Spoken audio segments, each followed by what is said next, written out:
He stood up slowly. Not dramatically. Not like a man who'd rehearsed this moment. Marcus Webb rose from his chair the way a man rises when he has spent his entire life being told to stay seated. Carefully, deliberately, with the quiet dignity of someone who has nothing left to prove and everything left to say. The boardroom of Callaway Industries, 42nd floor, floor-to-ceiling windows, Carrara marble conference table worth more than most people's homes, fell completely silent. 14 executives in Italian suits turned to stare at the black man in a gray janitor's uniform standing at the back of the room. Elliot Callaway, 61 years old, $4, $1 billion net worth, face on the cover of Fortune 3 times, froze at the head of the table. The color drained from his face like someone had pulled a plug. His CFO's jaw tightened. His chief legal officer's hands went still on the mahogany armrest. And Marcus Webb, the man who emptied their trash every Tuesday and Thursday, who they had never once looked at directly, opened his mouth and spoke 3 sentences that shattered everything they thought they knew. They had no idea who he was. They were about to find out. Rewind 14 months. The first morning Marcus Webb arrived at Callaway Tower, he came through the service entrance on 47th Street, the way the building manager had told him to, not the grand lobby with its soaring glass atrium and the Basquiat painting that cost $8.7 million. The service entrance. Gray metal door, fluorescent lights, the smell of industrial cleaner. He carried his equipment in a black rolling cart and signed in with a guard who didn't ask his name, just pointed to the visitor log. Marcus was 53 years old. He had a son in his 2nd year at Yale Law, and a daughter finishing her residency at Johns Hopkins Hospital. His mortgage was 3 months behind. His wife, Patricia, had passed from breast cancer 18 months before, and the medical bills, $340,000 after insurance, had taken everything. The pension from his 22 years at Detroit Public Works hadn't followed him when he relocated to New York to be near his kids. So Marcus Webb, who held a master's degree in civil engineering from the University of Michigan and had spent 2 decades overseeing infrastructure contracts worth hundreds of millions of dollars, was pushing a mop cart through the service entrance of a Manhattan skyscraper for $18.40 an hour. He didn't tell anyone about the degrees, didn't mention the career. People looked at the uniform and filled in their own story, and he had learned, over decades, that correcting people who had already decided who you were cost more energy than it was worth. So Marcus kept his head down, did his work with the same precision he'd brought to everything his entire life, and observed. He observed a great deal. Elliot Callaway had built his empire from genuine talent and real ruthlessness. Callaway Industries began as a municipal contracting firm in Pittsburgh in 1989, when Elliot was 28, a hungry, sharp kid from a working-class family who won his first city contract by underbidding every competitor by 30%.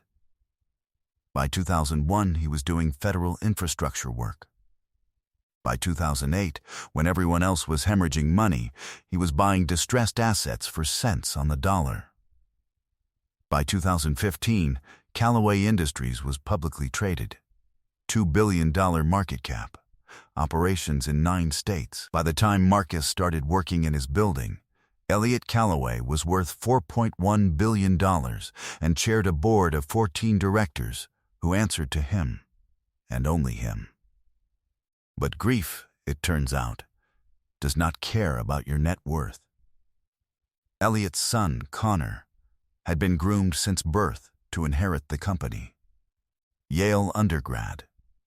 Wharton, Emba. 8 years working his way up inside Callaway Industries, the perfect succession story. Then Connor died in a car accident in 2021. 41 years old. Father of 2. Gone on a Tuesday night on a rain-slicked highway in New Jersey.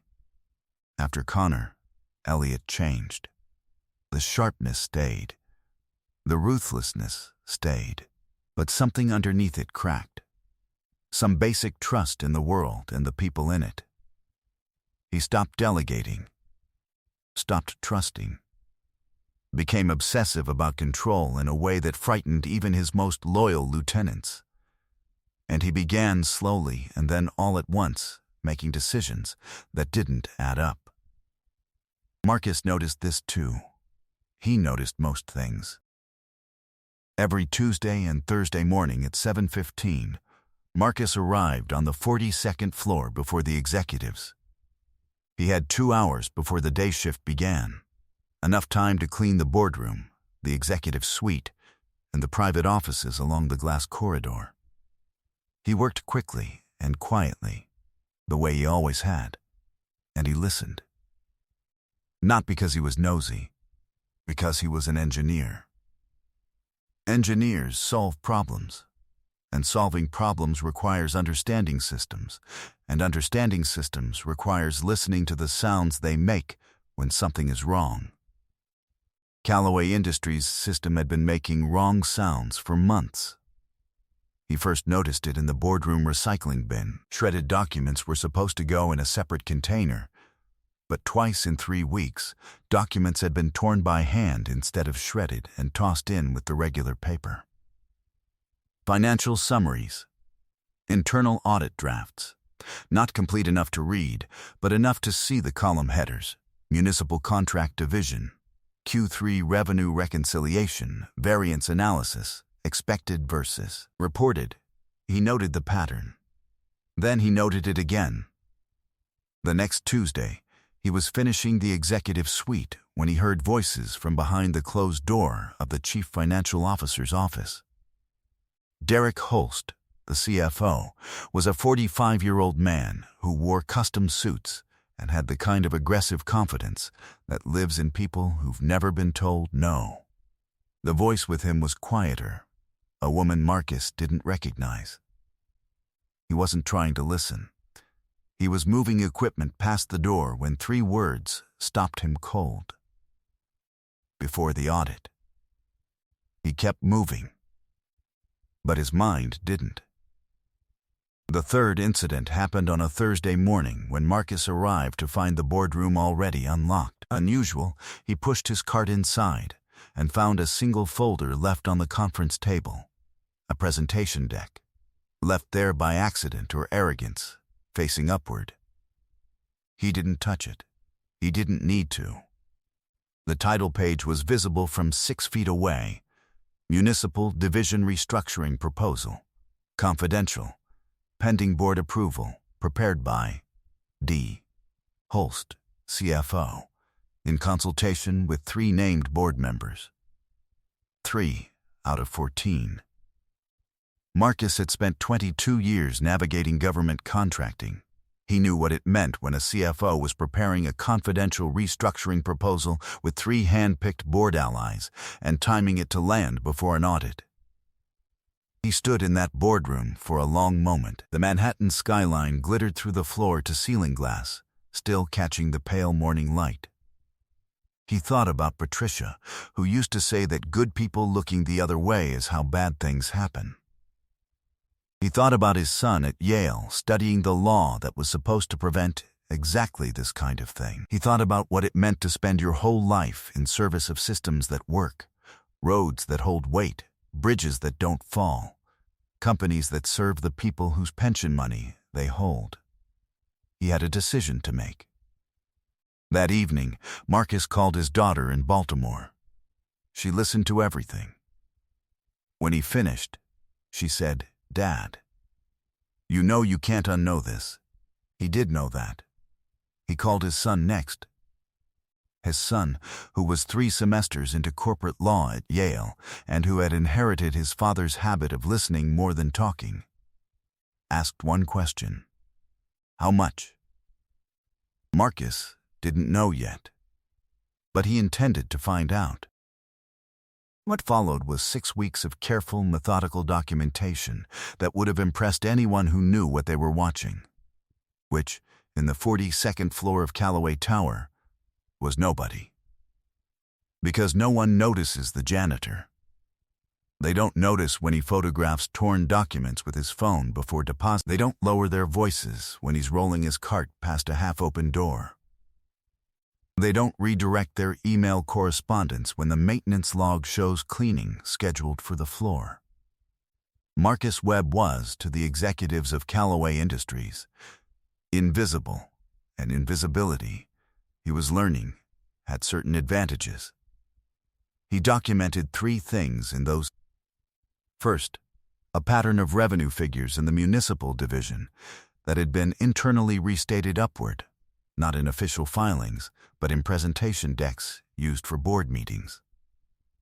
Second, a series of contract payments routed through a subsidiary entity that didn't appear on any of the public organizational charts Marcus had pulled from SEC filing. Third, a conversation, fully audible, because Derek Holst apparently believed that the man cleaning the executive hallway at 7:20 a.m. was not worth the effort of closing the door, in which Holst referred to the upcoming full board audit presentation as the last obstacle. Crazy, right? Here's where it gets worse. The quarterly board meeting was scheduled for a Thursday. Marcus learned this from the building's event calendar, posted in the service elevator, a document as invisible to executives as the man who read it. The board meeting was the last scheduled item before a 60-day window in which Callaway Industries' Municipal Contracts Division would undergo an independent audit required under their largest federal. Derek Holst's restructuring proposal, the one Marcus had seen on the boardroom table, was the first agenda item. Marcus spent 2 evenings with his son on the phone, walking through what he had. His son connected him with a securities attorney at his school's legal clinic. The attorney reviewed everything Marcus had documented and said 4 words with the careful neutrality of a person trained to understate things. "This is very serious." She also said, "You need to present this before that board meeting locks the restructuring vote." Marcus thought about that for 2 days. He thought about the service entrance and the maintenance log and 22 years of expertise that this building's occupants would never consider credible coming from a man in a gray uniform. He thought about every time in his life he had been in a room where the people with power had looked straight through him. He thought about what Patricia used to say. Then he made a phone call to Elliot Callaway's personal assistant and told her he needed 3 minutes at the start of the Thursday board meeting. She put him on hold for 40 seconds. When she came back, she said Mr. Callaway wanted to know what it was regarding. Marcus told her the truth. There was another silence. Longer this time. "Then, Mr. Callaway will see you at 8:45, before the meeting convenes." He was in the boardroom at 8:30, 15 minutes early, because Marcus Webb did not walk into rooms late. He sat in a chair against the back wall, the kind of chair reserved for assistants and support staff, and he waited while the 14 board members filed in past him. None of them looked at him directly. A few registered his presence the way people register furniture, a brief flicker of the eyes, a slight pause in their conversation. Then, nothing. One board member, Marcus would later learn her name was Sandra Cho, lead independent director, stopped for a fraction of a second when she saw him, something calculating in her expression. Then she moved to her seat. Derek Holst arrived last. He was carrying a leather folio and moving with the tight energy of a man who has already decided how a situation will go. He stopped when he saw Marcus. His eyes narrowed. A muscle jumped in his jaw. He looked at Marcus the way men who believe they are always the most powerful person in any room look at a disruption to that belief, with the particular fury of someone who can't quite understand what threat they're looking at. Elliot Callaway entered at exactly 8:59. He was taller than Marcus expected, 6'2", maybe, with the slightly hollowed look of a man who used to be physically imposing and was running on determination now. His hair had gone entirely white since Connor's death. He sat at the head of the Carrara marble table, placed both hands flat on its surface, and looked down the length of the room at Marcus Webb for a long moment with no expression at all. Then, he said, "Mr. Webb, you have the floor." Marcus stood up slowly. 14 executives in Italian suits turned to stare. The color drained from Derek Holst's face. The CFO's hands, holding his leather folio, went absolutely still. Marcus reached into the manila folder he'd been holding on his lap. The same kind of folder he'd used his entire engineering career to present infrastructure findings to city councils and federal inspectors. And he began to speak. He presented in the same methodical order he would have presented a structural assessment. First, what he observed. Second, what it indicated. Third, what he had documented. Fourth, what it meant. He spoke for 11 minutes. Nobody interrupted him. Sandra Cho leaned forward in her chair halfway through and didn't lean back. 2 of the board members Holst had listed in his confidential proposal went rigid in their seats. Elliot Calloway's face moved through something complicated. Disbelief, then attention, then a stillness that Marcus recognized as the expression of a man recalibrating everything. When Marcus finished, he placed the documentation folder in the center of the Carrara marble table. Silence. Then Sandra Cho said, very quietly, "Derek, I'm going to need you to step outside." Holst didn't move at first. His face had gone the color of old concrete. Then he tried the thing people like him always try. He turned to Elliot Calloway and said, with the measured confidence of a man who has bet everything on his relationship with the person in the room with the most power, "Elliot, you know me. 14 years. This man is Derek." That was Elliot Calloway. One word, the same voice, Marcus imagined, that had ended negotiations, won contracts, and built a $1 billion company from scratch. The same voice that had once been a hungry kid's best tool. "Get out of my boardroom." Holst stood. His chair scraped back across the marble floor with a sound like something breaking. He walked toward the door, and the 2 board members who had been named as his co-conspirators, reading the room with the accuracy that had gotten them onto a board of directors in the first place, looked at the folder in the center of the table and made a collective decision to say nothing at all. The door clicked shut behind Holst. Elliot Calloway looked at the documentation folder for a long moment. Then, he looked at Marcus Webb. Marcus stood exactly where he had stood when he first rose from his chair, the back of the room, between the windows, the Manhattan skyline behind him. "Mr. Webb," Elliot said. "What's your background?" Marcus told him. 22 years in municipal infrastructure. University of Michigan, Masters in Civil Engineering. The contracts, the oversight work, the federal projects, all of it. The boardroom was very quiet. Sandra Cho had opened the documentation folder and was reading with the focused expression of a woman who understood exactly what she was looking at. 2 of the other board members had pulled out their phones. Not to be rude, Marcus realized, but because they were already making calls. Elliot Calloway said, "Why didn't you go directly to law enforcement?" Marcus thought for a moment. Then he said, "Because I work in your building, Mr. Calloway. I clean your offices.